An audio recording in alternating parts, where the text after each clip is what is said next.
add one more. Sorry, 1 second. Just gotta this. Okay. So today's lecture is going to be actually rather short, thankfully.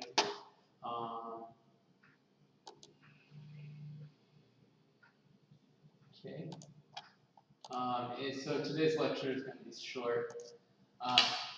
So if you're wondering how long should I watch this, it's going to be 2 pages of notes because I divided 12.2 into 2 sections, and I just shared it. Sorry, just like literally 30 seconds ago. So we're going to go into this lecture, and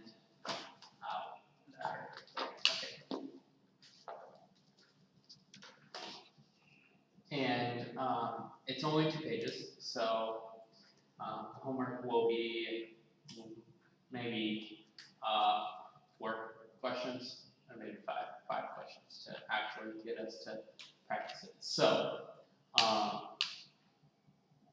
yeah, we'll shorten it a little bit. So there's techniques for evaluating limits, and the way we've done it before has just been plugging in. But there's conditions where that works, and so if you're looking up the notes, I just shared the notes. I'm gonna blow this up so we'll see it. 1 second, not that. Okay. Use this. That, okay. Yeah, it's fun when. Okay, blow it up. Okay, here we go. So we're going to be talking about 12.2, evaluating limits, and we're going to stop before we get to limits in calculus. So if you're doing this on your own, we're going to get for limits. So there's a few rules we need to know for dividing out. The first rule is first plug in the value C. Okay, value C in this case, example, negative 30 for x. Okay, so we plug it in. If the limit is indeterminate,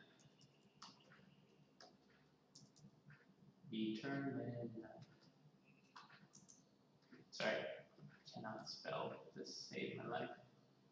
Okay, it doesn't even know. So let me go back to the book to actually get my proper definition.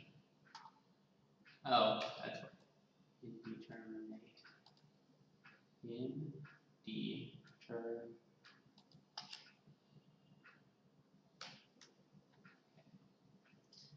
Hi guys, so if you just joined or rejoined because you looked at the lecture, we're just going over the beginning. So first plug in the value C. Example in this problem, plug in negative 3 for x. If the limit is indeterminate, that will mean it's something like 0 divided by 0, or 1 to the infinity, or 0 to the 0. Anyway, I think it's 0 to the 0. There's a few others. Or 0 to the, I think it's 0 to the infinity. Yeah. Anyway, there's a few. The one we're going to be dealing with is this one, so I'm going to just make this bigger and bold it. That's the one we're going to be dealing with. So first, plug it in. So the next step for dividing out is you're going to need to factor numerator and denominator. Okay, factor it, then simplify by division. Okay, you're going to simplify it so that you take out whatever's not part of it. Okay? Simplify it by division. Then you take the limit of the remaining function. Okay? So the process is first plug in C. If the limit is determinate, we're going to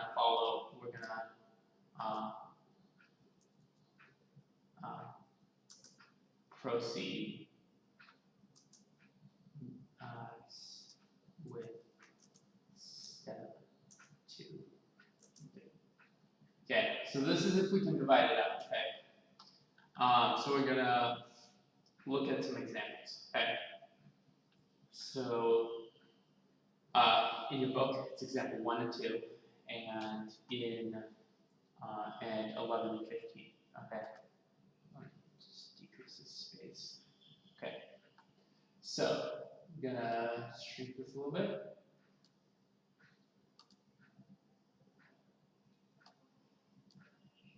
Okay, let's blow this up so that it's legible even though it's small. Okay, hopefully that's big enough to be read. If not, you can let me know. Okay, so we're going to start with the limit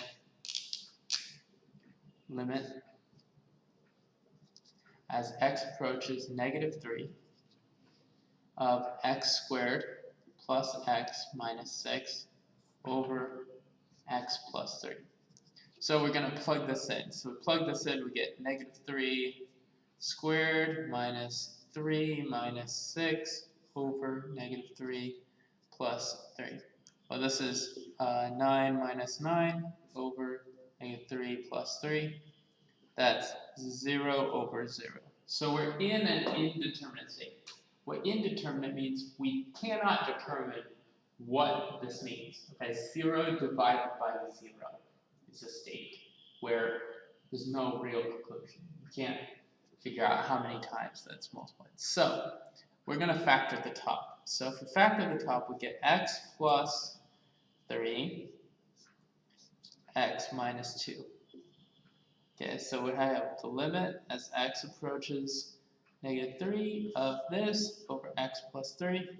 Can we divide? Yeah. So we simplify, we cancel, and we get limit as x approaches -3 of x minus 2. Now, can we take the limit of this? Yeah. So we just plug in -3. So what do we get? We get -3 minus 2, -5. That will be our answer, okay? So, initially, we wouldn't know the solution. It is only after, so initially we have an indeterminate. It's only after we divide that we can solve this, okay? The next 3 problems are going to follow this very same principle. The initial problem is going to be indeterminate. So, factor. I factored this right here. Factored our top, and I got x plus 3 times x minus 2. The x plus 3 in the numerator and the denominator can be divided, and they cancel. And then the bottom, and then you have x minus 2. Okay. Yeah. Observe real quick.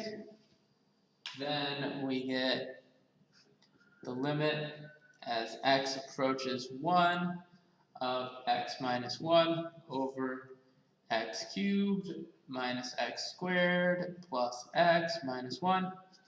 And then we plug in 1, we get 1 minus 1 over 1 minus 1 plus 1 minus 1. We get 0 over 0. Sorry, you can't see that. Okay, 0 over 0. So then the bottom we need to factor. You could just divide it by x minus 1. So if I was to do, I think it's this, right? Yeah. There we go. 1, -1, 1, -1. No, sorry. Divide by this. 1, 0, 1, 0. So I get x squared plus 1. Okay. I use synthetic division. Hi, Trevor. So we have Daniel. I don't know if someone's still here. Catherine and Annie. It's good to see you guys. I was worried all of you would stop attending and then I would be like making videos with no one to respond. So that would be really hard to tell whether anyone's learning anything or not. Okay, so Catherine, you might want to start the video at the beginning just so that you're not confused. But I'll explain it again. So when we're finding a limit of something that's a fraction, well, you say that. So when we're finding the limit of a fraction, we plug in 1 to check. And as we plug in 1 for x, we find out it's 0 divided by 0. And we can't find the solution to that. That's not a limit. It's called an indeterminate state. Indeterminate state tells us we need to do something first. So in our state, we factor whatever's bigger, factor the denominator. Then we're going to divide it out. So you see this x minus 1, x minus 1. We're going to cancel those. So what we get is the limit as x approaches 1 of 1 divided by x squared plus 1. Well, what's that become? That's 1. We plug in 1 for x. 1 plus 1. We get 1/2. So in this state, we get 1/2 as our solution. Well, Daniel, it's very thoughtful for you to, not want to dish me. And hopefully, we can keep going. So, let's try, I'm going to try one more problem, and then I'm going to allow you to try one on your own. So we'll do limit as x approaches 6 of x minus 6 over x squared minus 36. So the first step again, plug in 6 for x, so 6 minus 6 over 6 squared minus 36. Well, what's 6 squared? That's 36. So this would be 0 on top and 0 on the denominator. So this tells us we can factor something. So we do limit x approaches 6 of x minus 6 over x plus 6 times x minus 6. Okay, what can we cancel? Well, the same in top and bottom, x minus 6. So we get the limit as x approaches 6 of 1 divided by x plus 6. Plug in 6, we get 1 over 12. Okay? So, this is the process. We first plug in our limit. We plug in our c, in for x, whatever c is. Then you check. If it's 0 over 0, you have indeterminate state. You then test with, then you factor. And then you simplify and divide. And then you try the limit again. Okay? So, that is for stuff that's written as rational. Okay, so you see this ratio, ratio, ratio, ratio, and if you bet it, ratio, or fraction, you can do this method, okay? Now there's another method. Let me back up. Let me zoom out a little bit. Okay, the other method is called rationalizing technique. So rationalizing technique, we need to remember something. What do we need to remember? We need to be reminded of, we need to be reminded of the word, here it was, zoom that here. Okay, we need to be reminded of the word conjugate, okay? The conjugate is that the square root of x, of x plus 4. The conjugate of this is the square root of x minus 4. Okay? That if you multiply these two together, you multiply square root of x plus 4 times square root of x minus 4, we're going to get x minus 16. Okay? It just makes it simpler. Okay? So the x squared would cancel, and we would get x. So this is when, so again, we do the same thing we did for step 1. First, you plug in this value. Okay, step 1, same. First, we plug in value of c in for x. Okay, if the limit's indeterminate, proceed with steps 2 and 3. Sorry, this is weird. Let's go Control Z.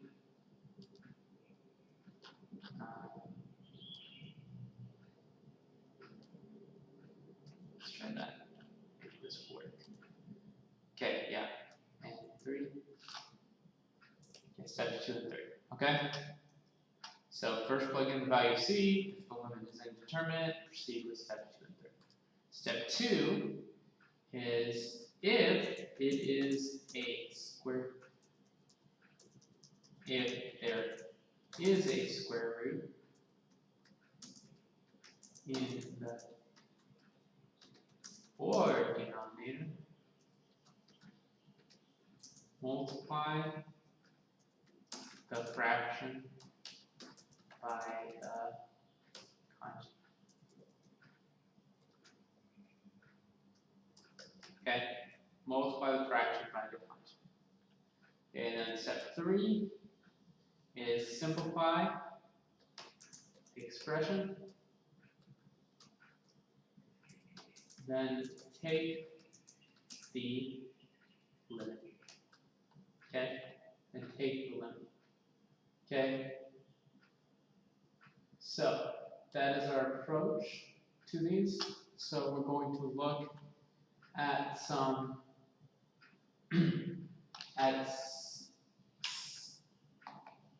some limits. Okay? So we're at 18 minutes. We're basically going to finish this up under 30. What about my other Zoom call? I'm going to make it to that Zoom call in less than 9 minutes. Okay.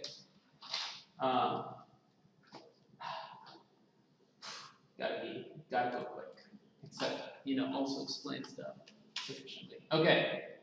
So now, sorry, let's do this. Okay. If you ever have questions, please feel free to ask me over the weekend. I do look at the emails. I just sometimes don't respond if it's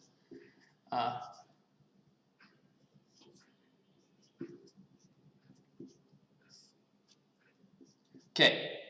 So we plug in 0 for x. So we get square root of 1 minus 1 over 0. It's the square root of 1, so this is just 0 over 0. Okay, then we need to do, we need to multiply by the conjugate. And what's the conjugate of the top is going to be x plus 1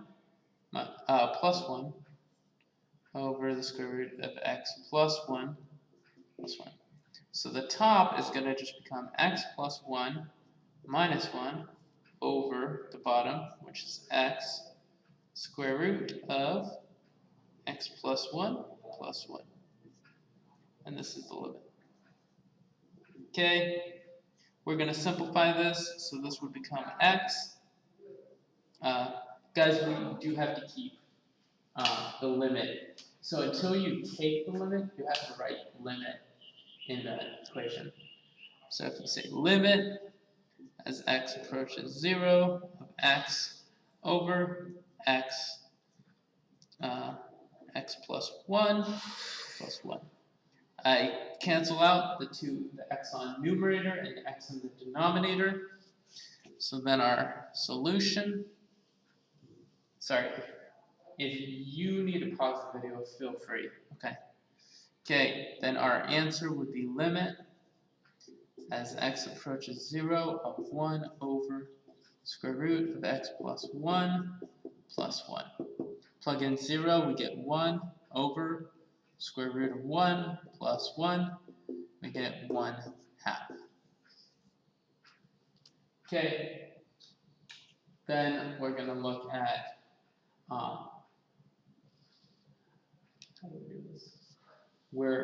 I'm not going to go over the second problem, but I will, if you need me to, if you put a comment, I will post a video on it. Okay.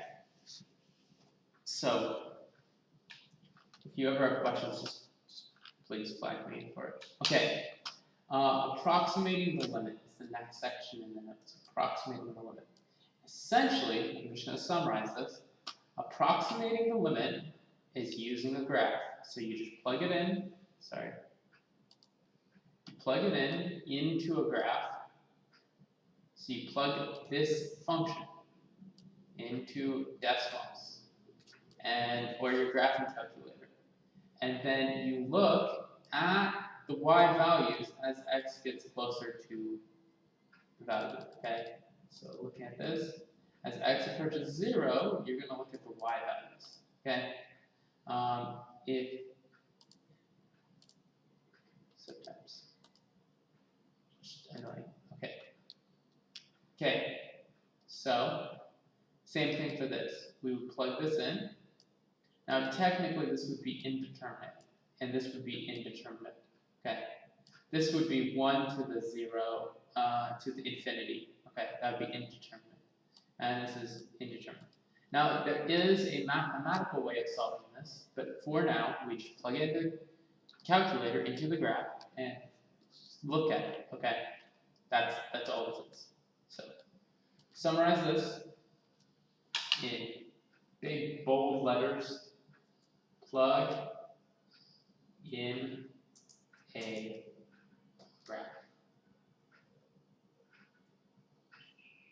Okay. Step 1, plug in a graph. And then you could probably say step 2 is trace the graph to the x value. Okay. Do I need to bold this and have it all capitalized? No. Is it to tell you that you don't have to do the math for this? Yes. Okay? So it's just saying, hey, you don't need to do the math for this. Okay? So for these two, this one would approach a specific number that we know. This would approach, actually this concept's really cool. This is super important for, not super important, but it's pretty cool in calculus. I'm not going to explain how to do it. Okay? That's all I'm going to say. I'm not going to explain. It approaches, by the way, this approaches the value 1. Okay. One-sided limits. Okay, so one-sided means either coming from the left or from the right of the graph. So either you're going from the left side, like this, or you're coming from the right side. Okay, so left side approaches, as x approaches the value c from the left. So this negative means from the left. F of x approaches some L1. Or you could say f of x approaches L1 as x, capitals, as x approaches c from left. Okay, that's c from the left. And from the right side is a plus because it's positive, it's greater. So f of x approaches L2 as x approaches c from the right. Okay. So plus means right, minus means left. Okay. Now, before we find one-sided limits, one-sided limits is going to be pretty straightforward in a sense. Okay, it's following approximating, like plugging in a graph, but it'll be a little bit more than that. Okay, so let's write this. Let's zoom back out a little bit so we can see this. Okay, if we do need this. If f is a function and c is a number and L is a number are real numbers, then the limit as x approaches c of f of x equals L. So the only way we have a limit, if and if, only if, both the left and the right limits exist. They have to be real numbers that exist and are equal to L. Okay, so if the left and right side don't equal the same number, then we have a problem. If they don't equal L, we have a huge problem. Okay, so it exists and are equal to L. So this limit only works if the left and right limits exist and are equal to L. Okay? So for one-sided limits, what this means is you are going to trace the graph from the left side and from the right side. So I'm going to make a very short video about this for the homework. It'll be like a 5-minute video. And I'll explain it. I do have to go to another meeting. So what I'll say is really all you're going to do on the homework is rationalizing, right here, rationalizing, and you're going to be dividing. Okay, that's all we're going to do for the homework. Okay, rationalizing and dividing. The other part is going to be crucial for the next lessons. Okay, for the next lessons, but not for this one. Okay.